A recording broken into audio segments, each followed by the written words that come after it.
All right, 1.6. Let's talk about this. We're going to learn some techniques, some terms here to help us quickly sketch a graph of some complicated functions. To do that, we need to be able to answer some basic terms and understand what we're asking about here.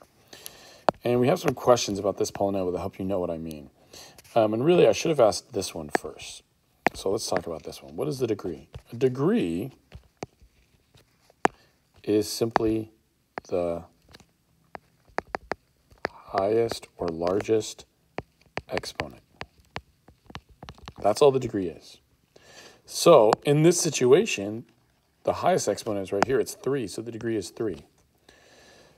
Well, for the next part, they're saying, like I said, this question should have been question number 1. If we were to go back and number this, it should have been like 1, 2, 3. Sorry, the order's funky.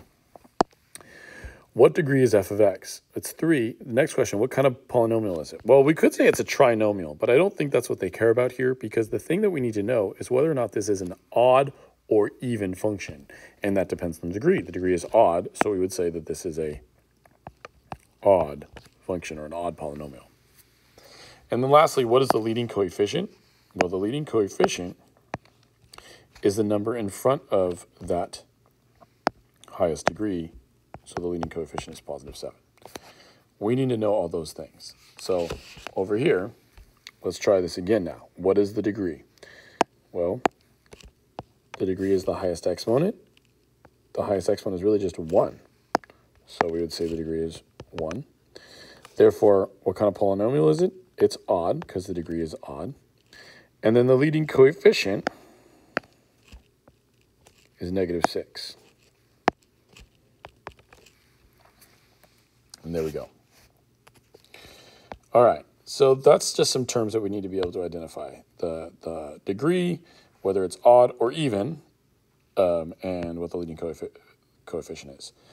Because that's going to help us determine what the graph looks like, what the end behavior is going to be. So let me just show you. These are some basic sketches. These are by no means the only way they can look. It's just some basic generic starting ways that it's going to look. And so we have some things. We know that if the a value is positive and the degree is odd, it'll look something like this. But if it's negative and odd, it'll be flipped, right? So you can notice how this one, as you go over to the right, it goes up and up. Well, now as you go over to the right, it goes down. And if you go over to the left, it goes down, and now it goes up. So it's just like a flipping up and down of these two. And what is this? End behavior. All we're really saying here is, look, as x goes to infinity, as x goes this way, f of x, the graph goes up to infinity. So as x goes this way, the graph goes up. As x goes this way, the graph goes down. That's all this means over here, is how it, as you go all the way to the right or all the way to the left, what's happening to the graph.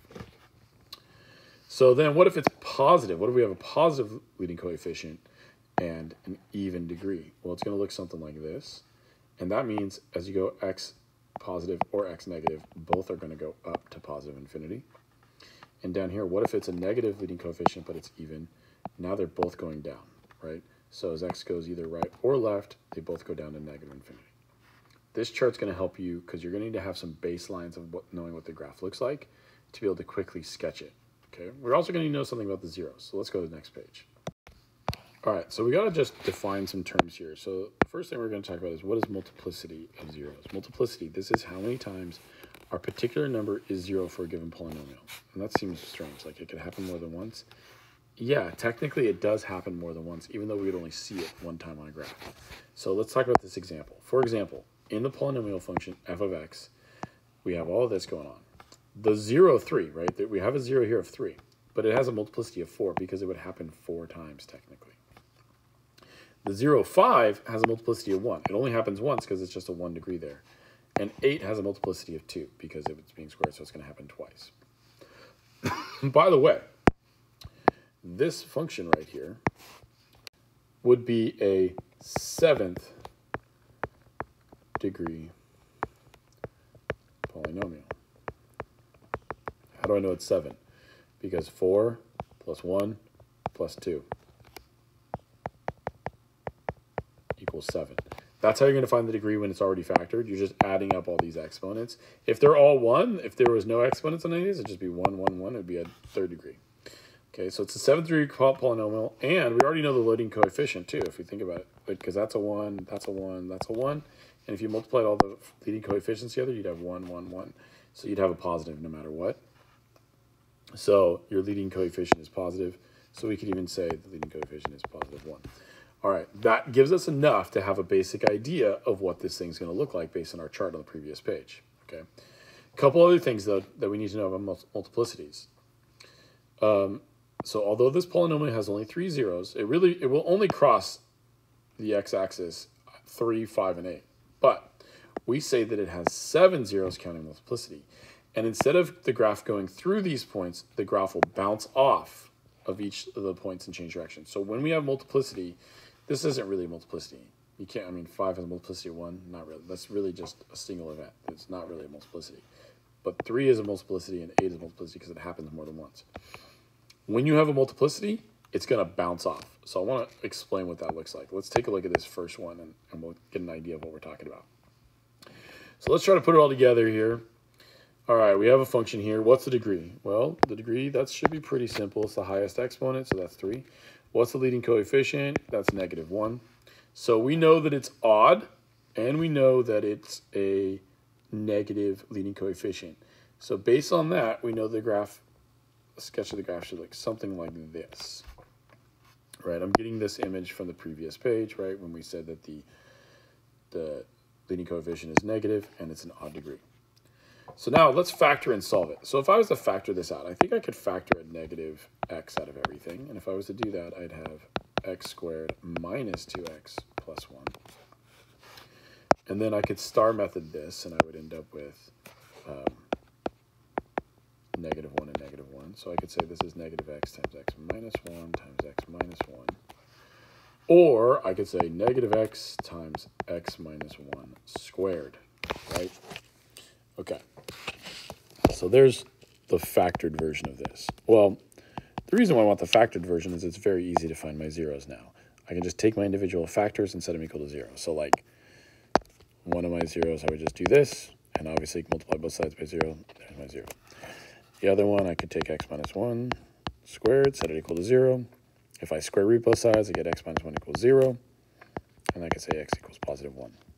But this one is the one with the multiplicity of 2. So let's keep that in mind. That means we're going to bounce off of 1, not go through it. What do I mean by that? Let's take a look. I know I have zeros here at 0 and here at 1. And I know it's going to fit this general shape. Well, how am I going to get it to go through these 2 points and bounce off of 1? It would have to look something like this.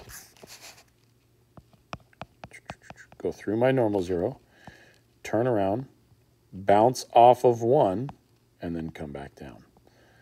Now, I don't really know these other points. I'm just guessing for now. But what I do know is the zeros, and I do know the end behavior, and I do know where it bounces off. And then I can get a pretty detailed sketch, a pretty good sketch from just that information. We can get more information about this graph later, and we can spend more time on it. But for now, I'm just trying to get using the zeros and using the end behavior, get an idea of what this graph looks like. And I know what it looks like just from that. All right. So I want to kind of walk you through this one and see if you guys can figure it out on your own. So first, I would say, why don't you just pause it, try this one on your own, and then, unpause it and see if you did it right. So let's talk about it. So first off, the degrees. We got a 1 here, we got a 2 there, we got a 1 here. So this degree is really a total of 4, because 1 plus 2 plus 1 is 4. Leading coefficient, that's 1, right? Because there's a 1 here, a 1 here, a 1 here. If you did 1 times 1 squared times 1, you'd end up with +1. So leading coefficient is +1. All right, well, what does that tell us? Sketch the related linear function. Well, when we go back to the chart beforehand, we know that it's even, and we know that it's positive. So we know already that it's going to look something like this. We know that.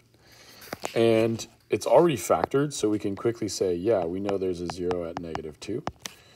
There's a 0 at +1 with multiplicity 2, however you want to note that.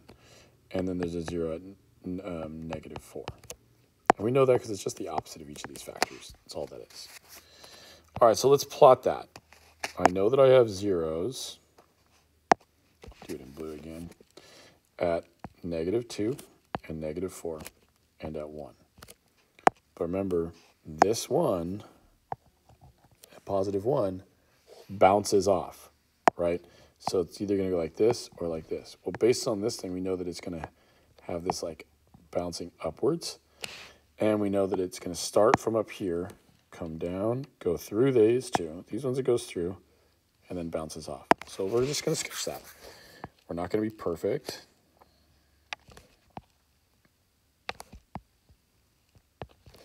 But we have a pretty good idea of what it looks like. Now, it might go way farther down. It might go way farther up. We don't know that yet.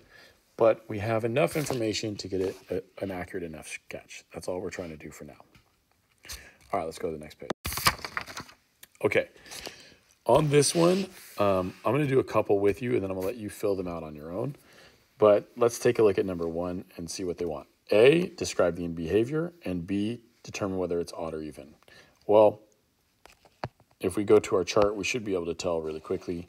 Basically, any time it ends up in opposite directions, it's odd. So for B, I already know the answer is odd. And you should be able to like quickly tell some of these other ones, right? Like these are both ending up on top. So what does that tell you? It's even, right? Odd, even, pretty easy to tell. I think you can use the same idea. Like 3, that's got to be even. 4, that's got to be odd, right? This is even because this is going down and this is going down. This is going down and this is going up. So this is odd. All right. That's easy.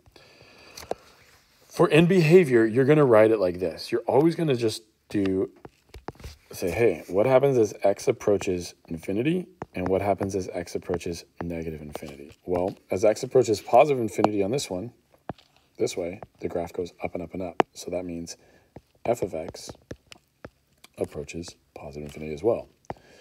And what happens when you go to the left? When you go to the left, this thing goes down and down and down.